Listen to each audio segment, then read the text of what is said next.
Olá, irmãos, seja a graça e a paz do Senhor sobre cada um de vocês. Tudo bem com vocês? Espero que estejam todos bem. Hoje nós estaremos dando continuidade às cartas universais. Fizemos a última carta, foi a carta de Tiago. Hoje iniciaremos a carta de 1 Pedro e focaremos basicamente no capítulo 1 de 1 Pedro. E dentro desse conceito traremos para os irmãos um pouco da data, da autoria, do destinatário e os propósitos principais que Pedro escreveu essa primeira carta, que a gente conhece, Carta Universal ou Carta Católica, porque ela tem uma abrangência geral para a multidão e tem serventia para todas as pessoas. Diante disso, estaremos aí dando continuidade a esse livro até o capítulo 5 de 1 Pedro. Cada sábado será um capítulo diferente e assim chegaremos até o final de todas as cartas universais. Começamos em Tiago, iremos para 1 Pedro, 2 Pedro, 1, 2 e 3 João, e, por fim, finalizaremos as cartas universais, ou epístolas universais, em Judas, na carta de Judas, ou epístola de Judas, o irmão de Jesus. Vamos, então, iniciar agora esse estudo com oração. Eu queria que você, onde estivesse, curvasse sua cabeça, levasse sua mente a Deus e colocasse seu coração diante do Senhor para que Deus fale aos nossos corações. Querido Deus e Pai, no nome de Jesus, te apresentamos este momento em que nós iremos te render glória, graça e louvor através desse estudo da Tua Palavra. Que a tua luz, que o Teu domínio, que a Tua graça seja estendida sobre nossas vidas, que o Teu poder se faça presente na vida de cada um dos meus irmãos que estão tão distante, mas também tão próximo pelo Espírito Santo de Deus, e que o Teu poder, Senhor, transforme as nossas vidas, transforme o nosso íntimo, e que sejamos a cada dia fervorosos e transformados pelo poder do Teu Espírito Santo. Assim nós te pedimos e te agradecemos no nome de Jesus. Amém. Vamos então dar início a esse estudo, e aí eu vou ficar em segundo plano, vou colocar aí o slide em primeiro plano, e aí nós estaremos estudando sobre este capítulo 1 de 1 Pedro. Inicialmente vamos falar um pouco sobre o porquê, quais são as razões que nós deveremos estudar esse livro. Primeiro, porque é um tema universal. Ele serve para todos os âmbitos, todos os grupos, todas as etnias, todas as raças. Então, é um tema universal que serve para o nosso crescimento. Segundo, essa carta nos ensina a respeito da expiação de Jesus Cristo. O que é expiação? Morte vicária de Jesus, o sangue vertido lá na cruz do Calvário. Para quê? Para que nós tivéssemos nele ousadia de entrar no lugar santo dos santos. Terceiro lugar, o motivo que nós devemos estudar este livro é porque ele nos traz encorajamento. Ele nos acrescenta fé com os ensinamentos que ele traz. Ele nos traz ensinamentos sobre como devemos sobreviver diante dos nossos sofrimentos, diante das perseguições, diante das tribulações. Então, diante de tudo isso, o apóstolo Pedro ele traz ensinamentos cruciais e fortificantes que provêm dos céus. A autoria deste livro é o próprio Pedro, no início, no capítulo 1, verso 1, ele diz que ele é o apóstolo de Jesus Cristo e ele aí já se denomina como o escritor desta carta. Alguns teólogos, inclusive, dizem que ele não é dele a autoria por conta da eloquência que é trazida nesta carta. Mas a gente sabe que a eloquência não é por conta de Pedro, mas é por conta do Espírito Santo que estava sobre ele. Sabemos que Pedro era conhecido como Simeão, ou Simão, como descrito lá em 2 Pedro, capítulo 1, verso 1. era um pescador de Betsaida, onde ele nasceu, onde ele deu os primeiros passos de vida, mas que conviveu com sua esposa em Cafarnaum, local onde Jesus se instalou, onde Jesus pregou o evangelho, onde Jesus morou, né? Então, Pedro estava com Jesus em Cafarnaum, que fizeram muitos milagres, muitas maravilhas. Foi em Cafarnaum. Pedro provavelmente escreveu essa carta por volta de 62 a 64 depois de Cristo, né? Ele teve esta ousadia pelo Espírito Santo de encorajar aqueles dispersos, aqueles que estavam fugindo, que estavam sendo forasteiros por conta da perseguição de Nero, né?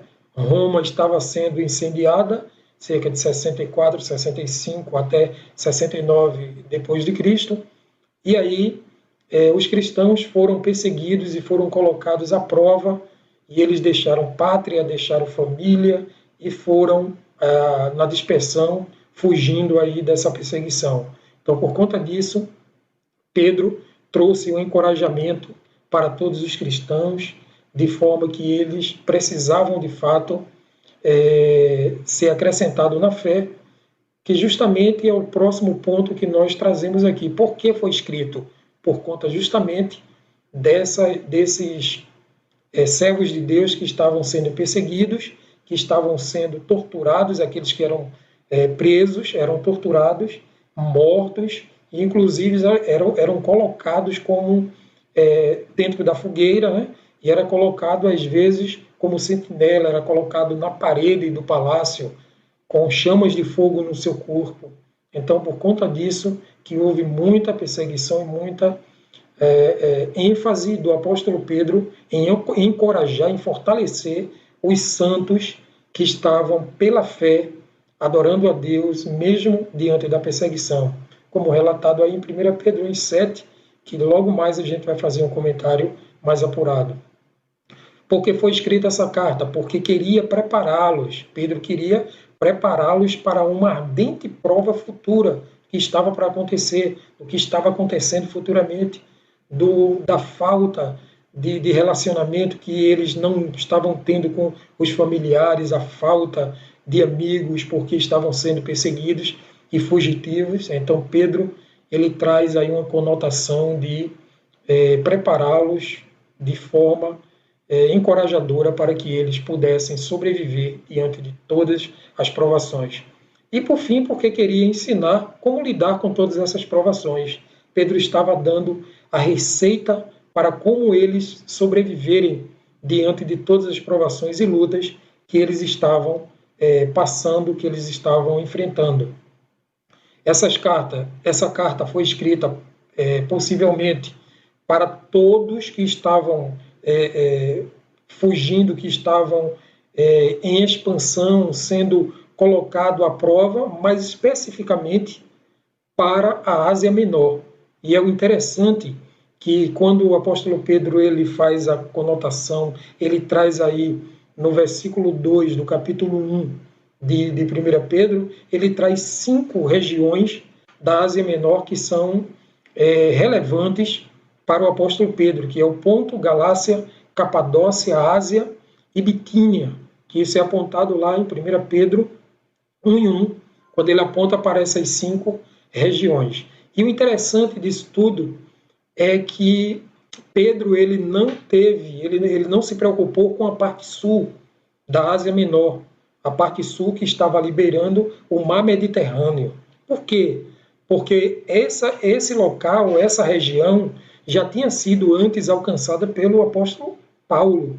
Na primeira viagem do apóstolo Paulo, quando ele estava fazendo aquela viagem por Antioquia, por Listra, por Icônio, ele passou e ele frisou, o apóstolo Paulo frisou aquela parte sul da Ásia Menor, enquanto que o apóstolo Pedro ele pegou e ele ficou com a parte norte, leste e oeste daquela região. Então você vê o quanto o Espírito Santo ele estava trabalhando, inclusive na localização daquele lugar em que estava a Ásia, hoje conhecido como a Turquia, né? A Turquia era aquela área da Ásia Menor. Então, a divisão desse primeiro capítulo, ele está subdividido em 4 partes: preâmbulo e saudação, verso 1 e 2, a glória de Deus pela salvação, do verso 3 ao 12, o encorajamento a uma vida santa, que é do verso 13 ao verso 21, e, por fim, do verso 22 ao verso 25, exercício do amor cristão.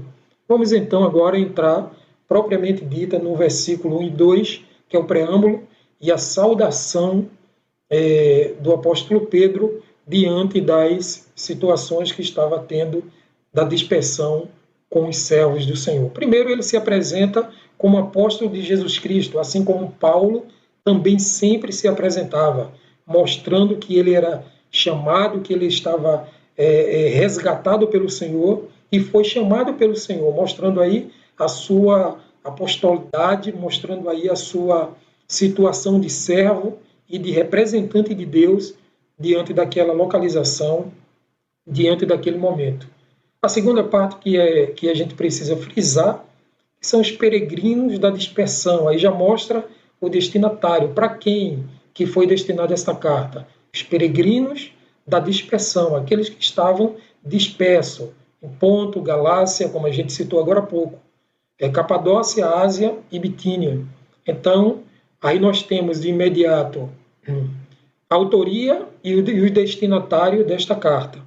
A outra parte que eu quero frisar, que é no verso 2, ele fala da eleição segundo a presciência de Deus Pai. Ele está querendo fazer uma conexão que todos aqueles que estão recebendo esse ensinamento, que estão praticando esse ensinamento, não só estão sendo beneficiados, mas eles estão, sobretudo, sendo colocados entre os eleitos de Deus, segundo a presciência de Deus. E aí ele continua falando sobre a santificação, que é gerado pelo Espírito Santo. O Espírito nos santifica dia após dia, para que sejamos cada vez mais santos, parecidos com o próprio Deus, parecido com o próprio Jesus. A santificação gerada pelo Espírito Santo de Deus. A outra coisa que a gente pode frisar nesse verso 2 é a obediência e a aspersão do sangue de Jesus. Foi aquilo que a gente frisou logo no motivo que a gente precisava estudar essa carta. Porque a obediência é imprescindível, deve ser necessária para que tenhamos, de fato, as nossas vidas santificadas e que sejamos levados a ser incluídos entre os eleitos de Deus. Então, os eleitos normalmente são santificados pelo Espírito Santo, que também são obedientes e que também recebem a aspersão do sangue de Jesus para a purificação do seu pecado. E ele finaliza o verso 2 falando sobre a graça e a paz do Senhor Jesus sendo multiplicadas em cada coração, no coração dos peregrinos que estavam dispersos e sobre os nossos corações. A segunda parte, mas antes de ir para a segunda parte, nós temos aí uma condensação, um resumo principal desses 2 versos do que está transmitindo para nós. Primeiro, a autoria e destinatário, que a gente já falou, e a segunda parte é a eleição pela presciência de Deus, a santificação, sem a qual ninguém verá o Senhor, e, por fim, a finalidade, a finalidade da santificação, a obediência e a aspersão do sangue de Jesus, recebendo a aspersão do sangue de Jesus sobre as nossas vidas. Aí, então, nós iremos agora para a segunda parte dessa divisão do primeiro capítulo, que vai do verso 3 ao verso 12, que aí o lema, o tema principal dessa segunda subdivisão é a glória de Deus pela salvação. O que é que podemos destacar de imediato desse versículo 3? Ele fala que é segundo a misericórdia de Deus que nós fomos regenerados. Bendito seja o Deus e Pai de nosso Senhor Jesus Cristo, que segundo a sua grande misericórdia nos regenerou. Então o que é que esse verso está querendo nos mostrar? Que não é por conta da nossa força, porque nós somos bons, porque nós somos perseguidos simplesmente, que somos participantes e regenerados da glória de Deus, mas que segundo a misericórdia de Deus, que é a causa de não sermos consumidos, a misericórdia de Deus gera em nós a regeneração, e essa regeneração nos aponta para quê? Para uma vida esperançosa pela ressurreição de Jesus. Então, de fato, o nosso Pai Celestial enviou Jesus Cristo, é isso que ele está querendo dizer. Jesus, ele nos trouxe a regeneração, nos trouxe a transformação de vida, para quê? Para uma vida esperança, para uma viva esperança em Cristo, pela ressurreição de Jesus Cristo que ressuscitou dentre os mortos. Uma outra parte que nós queremos destacar, que está no verso 4, um outro motivo pelo qual Jesus nos regenerou, é para termos uma herança incorruptível, incontaminável, inacessível. É interessante que essa palavra inacessível é uma palavra que quer dizer que nunca perde o vigor, nunca perde o florescer, nunca perde o cheiro. É algo que é incontaminável, é algo que é imutável, nunca muda. Então a herança que o Senhor nos deu pela regeneração é incorruptível, é incontaminável e é inacessível. É algo que nunca vai deixar de existir, porque Jesus Cristo nos ofereceu para sempre essa herança eterna. O versículo 5 nos aponta para algo específico. Ele diz que pelo poder de Deus nós somos guardados mediante a fé. Nós somos escondidos por Deus para sermos guardados para aquele grande dia. Podemos até passar por provações, por dificuldades, por situações adversas, mas no final de todas as coisas, o Senhor irá nos guardar diante dele. Sobre as asas do Altíssimo seremos guardados, como diz no Salmo 91. E mediante a fé, a nossa fé é crucial para que nós sejamos guardados no Senhor. Como está a tua fé, como está a tua salvação, que é isso que ele fala mais adiante, para a salvação que está preparada para se revelar no último tempo. Então o Senhor nos guarda no tempo presente, através da nossa fé em Deus, para que a nossa salvação seja garantida no último tempo, nos últimos dias. O Senhor quer garantir a nossa salvação. Mais adiante, e aí a ênfase aí é a revelação no último tempo. Ele revela no último tempo, de fato, a salvação.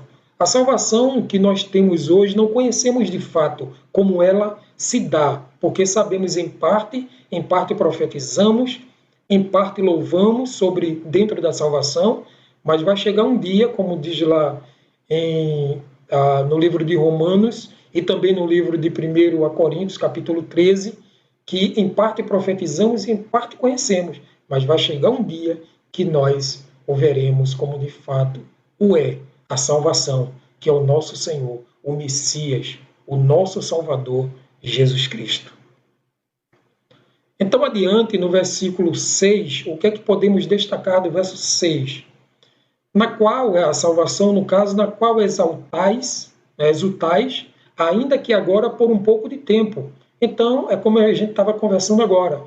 Estamos louvando, engrandecendo, adorando, e estamos passando por dificuldade, mesmo em meio à salvação.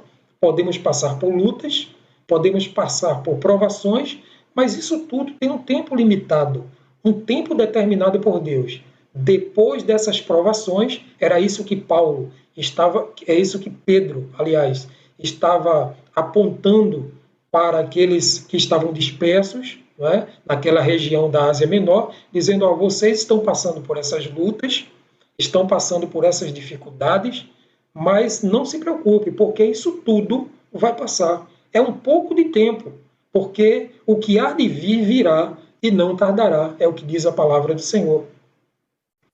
E aí, no verso 7, ele continua dizendo: para que a prova da vossa fé, mais preciosa do que ouro, que perece. Então ele está dizendo que essa prova de fé que eles estão tendo, essa perseguição que está acontecendo na vida deles, é mais para provar, é mais para mostrar que existe algo mais valioso do que o corpo humano que estava sendo ali perseguido, torturado, enclausurado, mas tudo isso, como diz o verso anterior, o verso 6, é por um pouco de tempo, tem um tempo determinado. Ainda que agora por um pouco de tempo, mas vai chegar um momento, de fato, que aquilo que é valioso em você, que é isso que ele fala, prova da vossa fé, mais preciosa do que ouro que perece. Então, a sua fé, sendo aí colocado à prova, colocado em xeque, mas sendo aí avaliada por Deus e sendo aprovada, você vai ser valioso, essa fé será valiosa na sua vida, porque é por ela, como a gente viu no verso anterior, que chegamos a Deus pela salvação por meio de Jesus Cristo. E aí ele continua dizendo, embora provado pelo fogo, redunde para louvor, glória e honra na revelação de Jesus Cristo. Qual é o motivo principal para sermos provados? Louvar, glorificar e honrar o nome do Senhor Jesus Cristo, que foi revelado e será revelado em sua segunda vinda. Então, a nossa aprovação nada mais é do que mostrarmos para o mundo que o Senhor é poderoso, que ele merece toda a honra, toda a glória e todo louvor para todo sempre. E no verso 8 é maravilhoso que é destacado aí. Ele diz assim, a quem, sem o terdes vistos a mais, no qual sem agora o verdes, mas crendo exultais, com gozo inefável e cheio de glória. Então, algo a mais está acontecendo com as nossas vidas e com a vida de nossos irmãos que passaram por provações naquele tempo. Por quê? Porque mesmo sem eles verem o que estava acontecendo no sentido espiritual, mas eles estavam crendo e estavam exultando ao Senhor com toda alegria, com todo gozo inefável. E esse gozo não era simplesmente um gozo momentâneo, mas era inefável e cheio de glória, cheio de resplendor. Era com um sorriso no rosto, era com um sorriso nos lábios, era com um cântico na boca. Estava passando por provações, mas não deixava de louvar e de glorificar o nome do Senhor. O verso 9, ele diz assim, alcançando o fim da vossa fé, a salvação das vossas almas. Então, o final da nossa fé é exatamente a salvação das nossas almas. É isso que o Senhor pretende para cada um de nós. O final da nossa fé está ligado à salvação eterna ao lado do Senhor. Por essa razão, Paulo escreveu, combati o bom combate, ou seja, passei por provações. Então, diante de todas essas necessidades, ele estava sabendo padecer. Ele disse em Efésios, disse em Filipenses também, que sabia lidar com todas as situações, o apóstolo Paulo. E em todas essas coisas ele era mais que vencedor. Então, no final de nossa fé, a salvação das vossas almas está garantida pelo Senhor Jesus Cristo, porque ele nos garante verdadeiramente a vitória. Então, no verso 10, ele continua dizendo, desta salvação inquiririam e indagaram diligentemente os profetas. Então, o que é que ele está dizendo? Que essa aprovação foram apresentadas, foram indagadas, foram apresentadas pelos profetas. E aí ele continua dizendo, para vós era destinada. Então, o que o Senhor estava fazendo no passado, através de Jeremias, Isaías, Ezequiel, mostrando ali, através do profeta, o que iria acontecer futuramente, apontando para Jesus, isso estava apontando para aqueles homens que estavam sendo perseguidos naquele momento. E para nós hoje também, diante inclusive desse Covid que estamos passando aí, o Covid-19. Indagando qual tempo, qual ocasião. Para quê? Para predizer os sofrimentos que a Cristo haviam de vir e a glória. Então, o tempo, a ocasião em que nós estamos passando, o Espírito Santo e o próprio Jesus Cristo estava indicando para nós, estava mostrando para nós que os sofrimentos que estavam passando naquele momento, tanto eles como nós atualmente, isso nada é comparado com aquilo que há de vir, com o que o Senhor vai nos mostrar na sua glória. Então, aquilo que os olhos não viram, aquilo que o coração ainda não sentiu, aquilo que o ouvido ainda não ouviu, foi o que o Senhor preparou para as nossas vidas. Olha o verso 12. Aos quais foi revelado que não para si mesmos, mas para vós. Eles ministravam estas coisas que agora vos foram anunciadas. Então, está mostrando que desde o passado, como o presente deles lá, como o nosso presente atual, tudo foi revelado, tudo foi anunciado, tudo foi mostrado e tudo está sendo mostrado para nós. E nós não vimos, mas cremos no nosso coração, pela fé, que Jesus Cristo morreu para nos dar a salvação eterna. Então, de forma geral, o que é que tiramos desse segundo ponto? O que é que encontramos de ensinamento? Foi apontado misericórdia, regeneração e viva esperança. Herança, fé e salvação, profecia, graça e o histórico do céu, que é a vida eterna, Jesus, o Espírito Santo e os profetas foram apresentados em meio à glória de Deus pela salvação de todos os homens. A terceira parte fala sobre encorajamento propriamente dito diante de uma vida santa, que é do verso 13 ao verso 21. O que é que podemos destacar nisto aí? Ele diz, portanto, cingindo os lombos do vosso entendimento. O que é que ele está querendo dizer? Armazene em sua mente, armazene no seu coração, guarde as informações, guarde a santificação dentro de você. Cinja os vossos lombos de entendimento, de sabedoria, da graça que provém do Pai. A outra coisa que ele nos aponta também aí, no versículo 14, como filhos obedientes. Tudo isso que o apóstolo Pedro aponta, cingir os lombos, ser sóbrio e esperar inteiramente na graça que se nos oferece na revelação de Jesus Cristo, como filhos obedientes, não como murmuradores, como blasfemadores, não é? Às vezes falando coisas que o Senhor não se agrada. Então, filho obediente é aquele filho que está pronto para obedecer o Pai em qualquer situação de sua vida.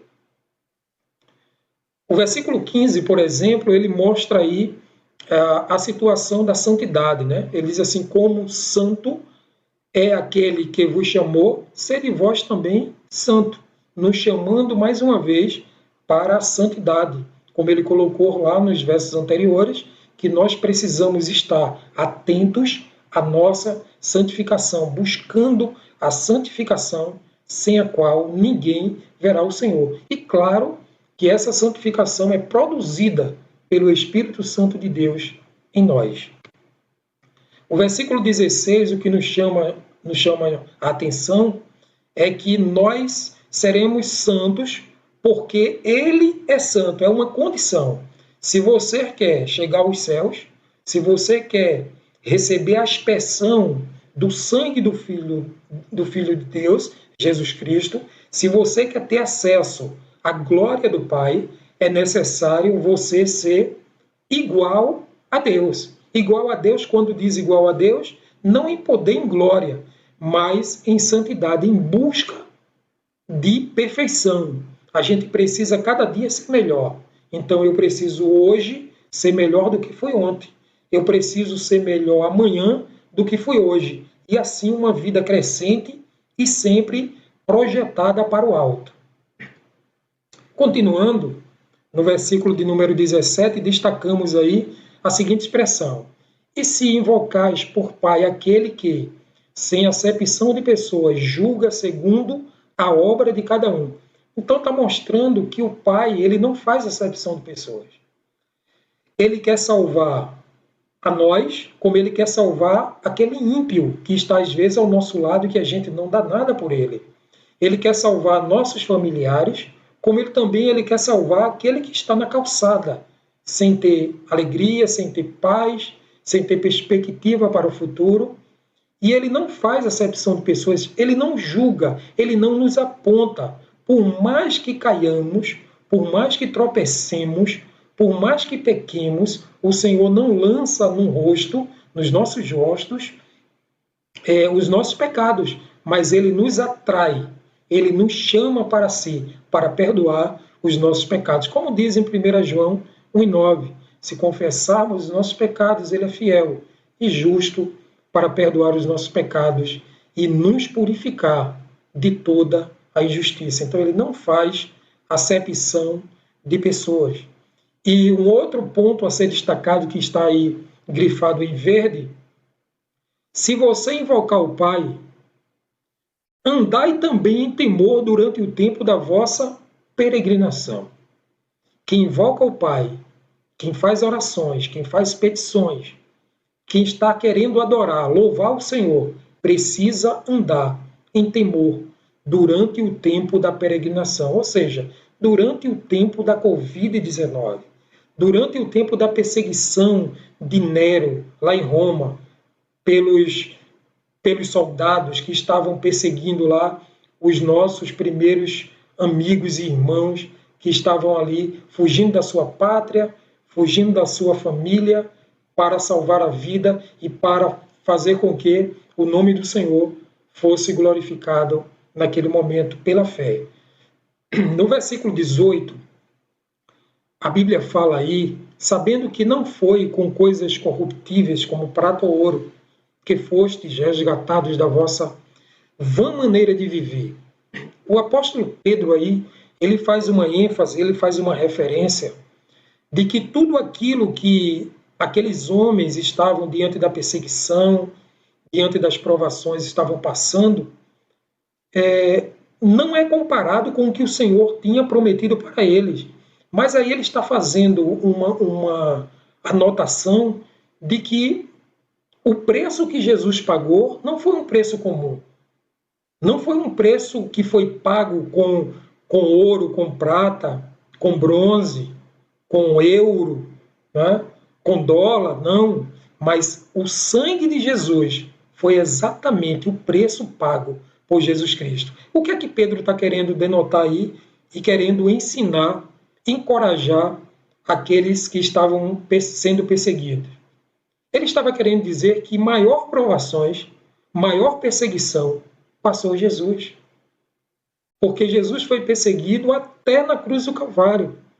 E eles estão, como a gente viu anteriormente, sendo perseguidos por um instante, por um momento. Mas vai chegar um dia que o preço que Jesus pagou vai resgatar as almas deles e as nossas almas atualmente. Então, por isso que é chamada essa carta de carta universal, epístola universal, porque não só trata aqueles perseguidos naquela época de 64, 65, 69 a.C., mas também serve para nós hoje nos contentarmos e nos encorajarmos no Senhor Jesus Cristo. E aí ele fala no verso 19 o que a gente tinha citado: com o precioso sangue de Jesus Cristo, como de um cordeiro sem defeito e sem mancha, o sangue de Jesus que tem poder. O sangue que foi aspergido lá na cruz do Calvário. O sangue que nos deu acesso ao reino de Deus. O sangue que, quando foi vertido na cruz do Calvário, Jesus Cristo bradou: tudo está consumado. E o véu do templo se rasgou de alto a baixo, fazendo com que nós tivéssemos acesso ao lugar santo dos santos pela salvação e pelo sacrifício vicário de Jesus Cristo.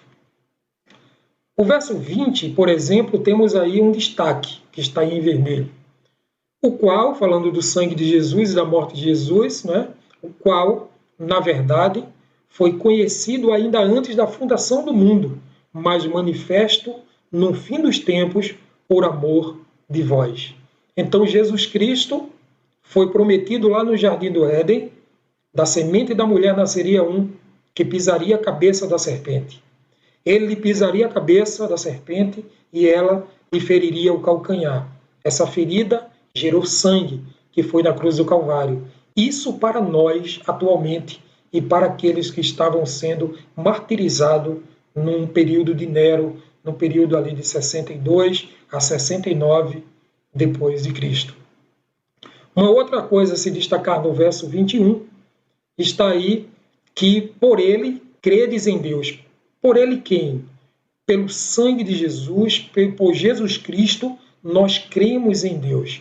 Se nós aceitarmos, de fato, o sacrifício de Cristo por nossas vidas, reconhecermos que Ele é Senhor e nós servos, se nós entendermos de fato que Jesus Cristo morreu em nosso lugar para nos salvar e nos resgatar do império das trevas, estamos de fato crendo em Deus, que isso aí ele diz aí na parte final, que o ressuscitou dentre os mortos e lhe deu glória, de modo que a vossa fé e esperança estivesse em Deus. Então devemos perceber que Jesus Cristo ele veio motivado pela salvação e resgate de nossas almas. Jesus Cristo morreu, ele foi sacrificado por mim e por você. E nós só cremos em Deus, só podemos crer em Deus de fato, se crermos primeiro em Jesus. Porque Jesus é o acesso ligado, é o acesso direto do homem com Deus. O que é que tiramos aí como um resumo, ensino dessa terceira parte, encorajamento a uma vida santa, verso 13 ao verso 21? Tratou de revelação de Jesus Cristo, filhos obedientes que devemos ser, santificação e santidade. Sem santificação, o homem jamais pode ser considerado santo e jamais pode ser levado até Deus sem a santificação. Tratamos também sobre o temor, sobre obras, que no caso as nossas obras serão observadas pelo Senhor e seremos julgados por nossas obras. Estamos em peregrinação neste mundo, né? E num dia certo, na época de Deus, nós seremos resgatados e levados para as mansões celestiais. Tratamos do amor de Deus por meio de Jesus, vertendo o seu sangue em resgate de todos nós. A quarta parte desse primeiro capítulo vai do verso 22 ao verso 25 e trata sobre o quê? O exercício do amor cristão.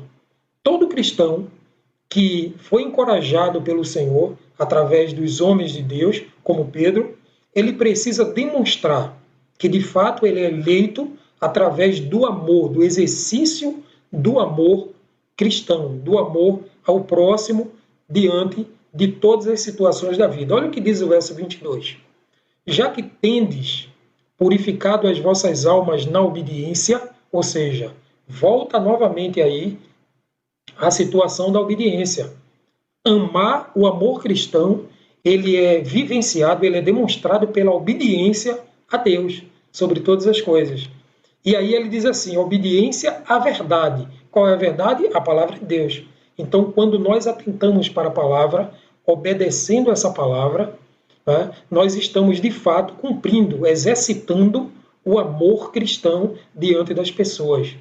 Que leva, ele diz assim, que leva ao amor fraternal não fingido, ou seja, o amor entre os irmãos. Esse amor cristão em exercício é vivenciado, é apresentado pela comunhão entre os santos, pelo bem-estar que a gente quer com os outros. Que é a situação de você apresentar a Deus o verdadeiro amor, não porque você falou que ama Deus, mas porque você exercitou esse amor em prática, como diz lá em 1 João, que nós chegaremos lá, que é uma das cartas também que nos ajuda a entender o amor verdadeiro em Cristo. A outra parte, que ele termina aí o versículo 22, ele diz, amai-vos ardentemente uns aos outros, ou seja, de forma veemente. É um amor não fingido, tem que ser de coração e tem que ser também ardente, uns pelos outros. Isso é o sinônimo de amor fraternal, amor entre os irmãos. O verso 23 podemos destacar 3 elementos. O que nos salta aos olhos é, tendo renascido, não de semente corruptível, mas de incorruptível. Se somos renascido ou nascido de novo, que podemos fazer um elo de ligação com João capítulo 13, o diálogo, capítulo 3 de João, o diálogo entre Nicodemos e Jesus, Jesus e Nicodemos, em que Jesus disse, necessário vos é nascer de novo, está presente aí.